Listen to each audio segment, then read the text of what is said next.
Good morning mga bro. Today, continuation sa gawa natin kahapon. Yan, na spot weld ko na to, mahigit kalahati. Tapusin na lang natin yan, matatapos na tayo sa ating panglimang pack. Time check, 9 o'clock na ng umaga. Yan, nakasolar na tayo. Mataas na rin. At kung makikita nyo, yung ating load ay 0 kasi rep tsaka ano lang ang gamit natin, rep tsaka submersible para dun sa ating tilapia at air pump. Yun lang po yung load natin, kaya mababa, hindi nag-appear na tayo ay may load. Yan, balikan ko kayo after siguro natin matapos tong isang pack. Sana matapos ko ngayong araw to lahat, para mamayang gabi babaklasin natin to lahat ng battery at sisilipin natin yung likod. At kung meron mo tayong babaguhin, siguro tingnan natin kung anong magandang gawin para hindi na tayo nagbabaklas-baklas sa mga fusing natin. At syempre tingnan din tayo ng mga fuse na magandang ipalit dito. Okay, balik na sa pack number 6 na tayo. At nagbaklas na rin tayo ng para doon, kaya pala mabilis ma-charge saka mabilis din siyang ma-discharge ang ating pack number 6 gawa nung ito. Yan, kung napapansin nyo, kinuhanan ko ng voltahe ito ay 0 volts na, dalawa sila. Hindi pa naman tapos, mayroon pa tayo hindi pa nabubuksan.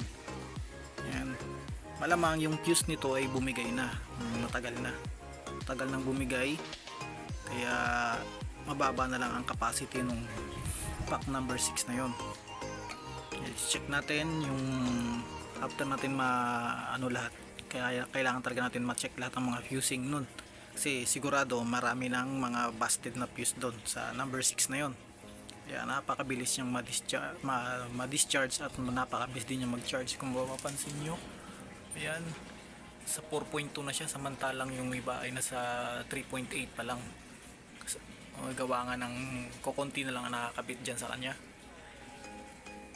At mungupleto din siya, ganun din, gawa nung may mga sirang battery na at ang mga fuse ay bumigay na.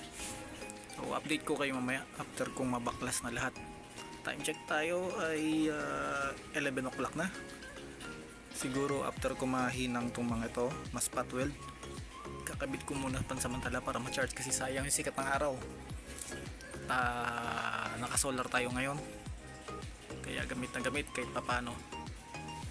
Okay, balik ulit tayo mamaya after kong mabaklas itong mga to at mas spot weld. Mabilis siya yun, may mga busted na fuse, kasi malalaman mo pagka busted na yung fusing nito, pag kinuhanan mo to ng voltahe, wala ka makukuha, puro 0 volts na tong mga to. Ibig sabihin yung positive na nakakabit dito sa bus bar nito sa loob ay naputol na, kaya pala mabilis siya ma-charge at ma-discharge. Number 6 yun, konti na lang, matatapos na tayo. Isang na lang, matatapos natin ngayong araw to. Then after matapos, hayaan ko munang mag-charge. Then sa gabi babaklasin ko, bibidyohan ko din para makita ito. Okay, as of now nakasolar pa rin. Yan, mayroon tayong 7%, 8% load. Malabo. Yan ang focus.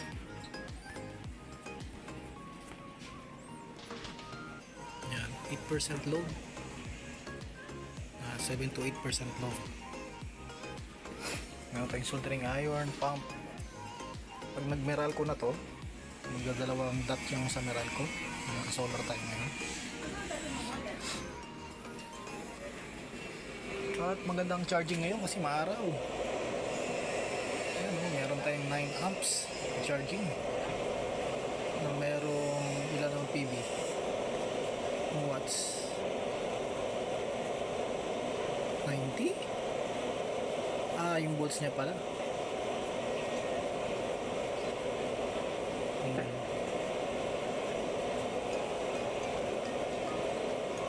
bago na kasi yung ating ano eh. Ayan, may incoming tayo na nasa 36 volts at may 3.4 amps na tayo na harness.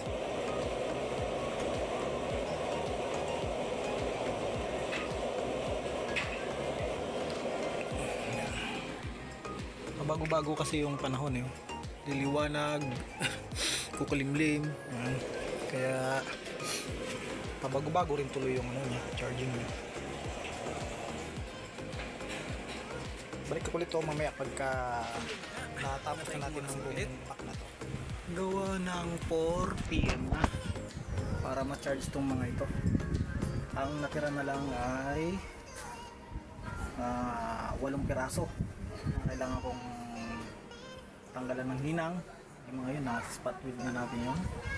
At after noon, mamayang gabi, baklasin natin to.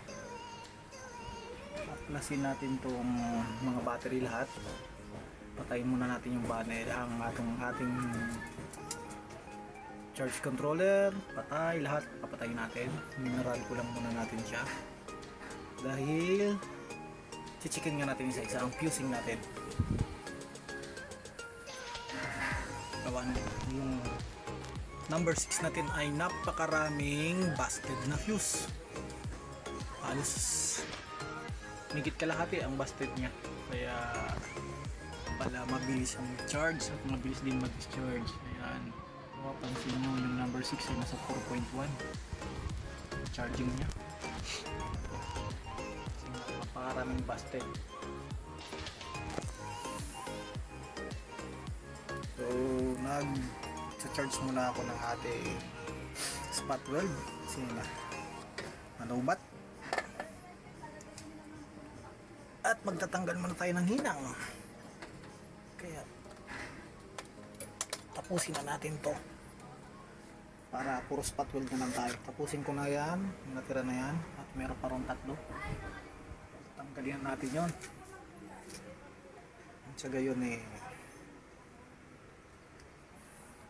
magbabaklas tayo mamayang gabi nito. After na umabot man lang sana ng 4 volt bawat pack, para bukas either na ano tayo, at either na matapos natin pwede na kagad ibuhay ng inverter. Siguro kumang dalawan to kung sasakaling ano.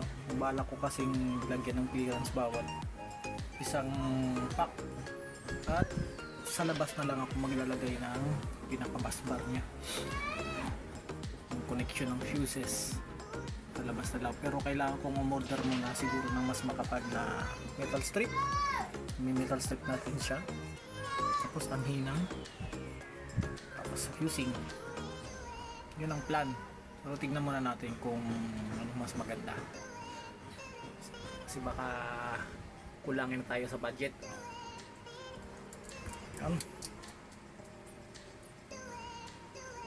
So balik natin mamaya pagka nabaklas ko na itong mga ito. Nabaklas ko na yung mga battery, kasi pagkatapos ko itong spot weld, papaklasin na natin yung mga yan. Pag nasa 4 volts na yung ano, pag wala ng araw, tsaka natin baklasin itong mga battery. Ilagay muna natin sa isang tabi para bukas ang bibirahin naman natin na ito, kanyang mga holder. Check natin sa isa, mga fusing. Ayan. Okay, balik na lang ako ulit mamaya, hindi kaya bukas umaga, para sa apos tayo sa pag tanggal ng mga tingga. Yun, i-spot weld na lang natin. Naantay na lang natin yan na full charge ang ating spot weld, at matatapos natin ngayong gabi to.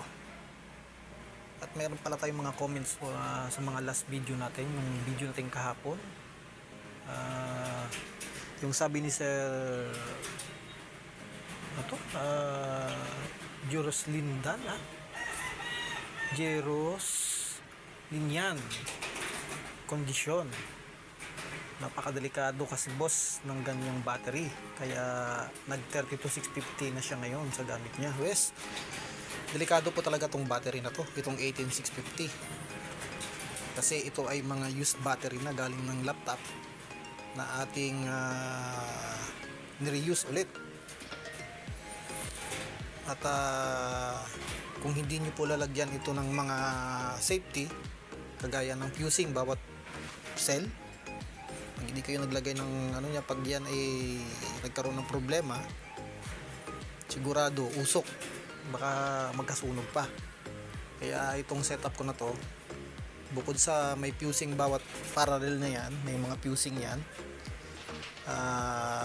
nilagyan din natin yan ng balancer para hindi maiwan yung iba. Kagaya ngayon, makikita nyo, konti lang yung difference nya, konti lang yung difference ng bawat parcel.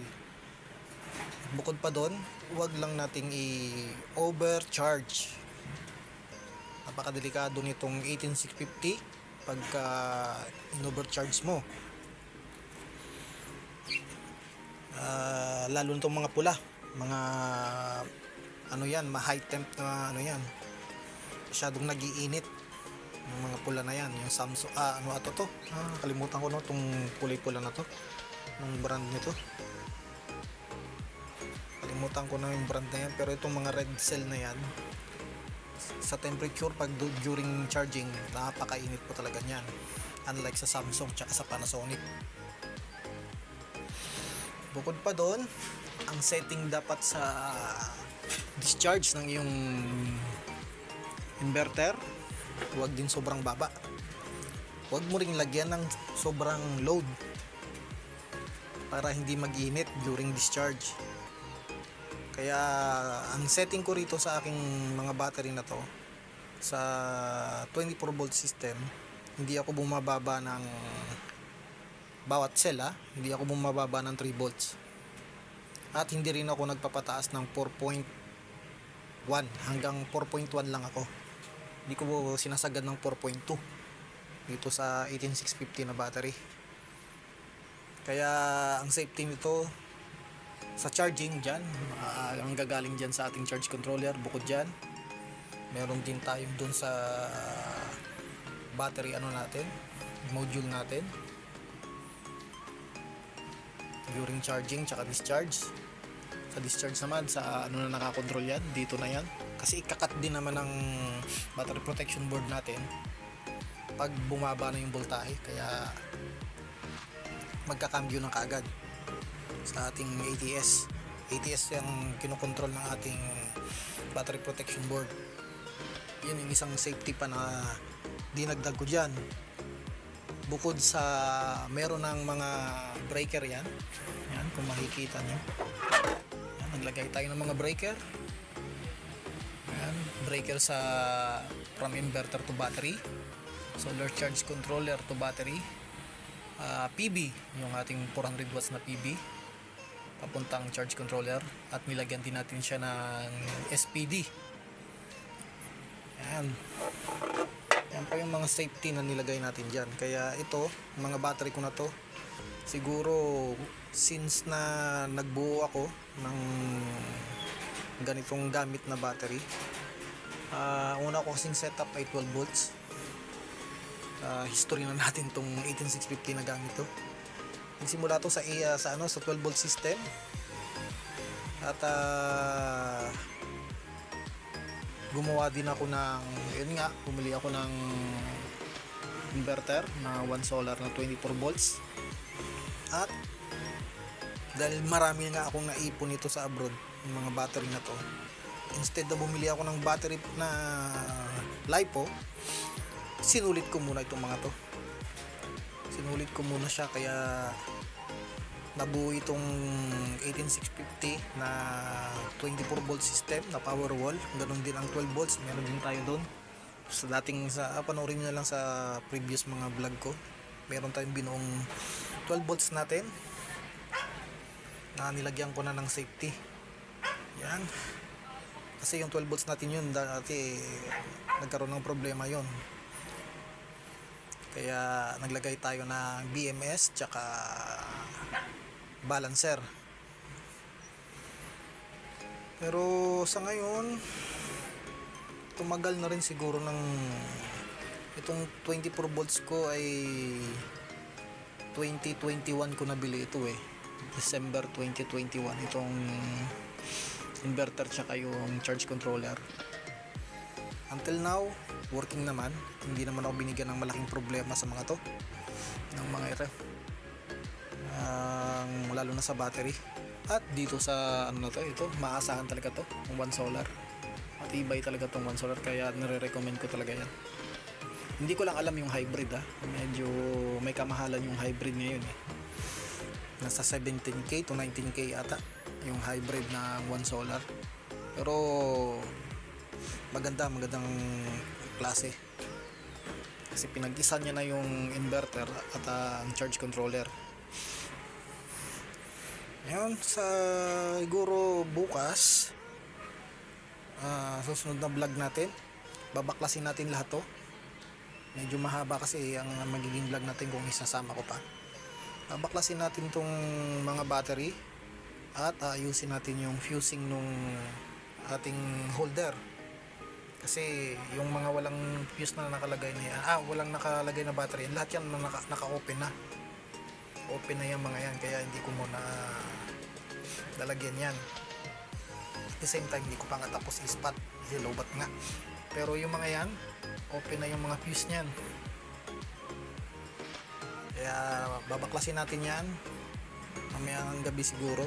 Babaklasin ko na yan pag dumilim na, para i-check lahat isa-isa. Bablog natin yan next vlog, pag-check ng ating holder. Kaya naman yan ang ginawa kong holder, ginamit kong holder instead nun sa mga ibang type ng holder, kasi ito anytime pwede mong tanggalin. Anytime na halimbawa magpapalit tayo, madali lang magpalit, babaklasin mo lang siya isa-isa. Unlike dun sa magbabaklas ka talaga ng isang buo kung hindi mo pipilasin yung isang butas. Yun. At meron pala tayong isa pang comment na alt manipulate 735, hina daw ng boses, hinihina ng boses mo. Yun, pasensya na sir, cellphone lang po gamit natin kaya mahina ang boses. Meron akong mic kaya lang hindi ko na makita kung nasaan gamit kasi nung anak ko nung nakaraan. Kung di ko alam kung saan nakalagay, pero next time siguro gagamitin natin pag nakita na. Yun, siguro hanggang dito lang ating vlog for today. At abangan nyo yung pagbaklas ko nitong holder. Baklasin natin yung holder, ayusin natin yung mga fusing. At the same time, babaklasin din natin to yung One Solar tsaka itong One Solar inverter at kanyang charge controller para linisin. More than 2 years na rin simula nung ito'y binaklas ko ang huli. Ingat-ingat na lang ang lahat. At God bless us all.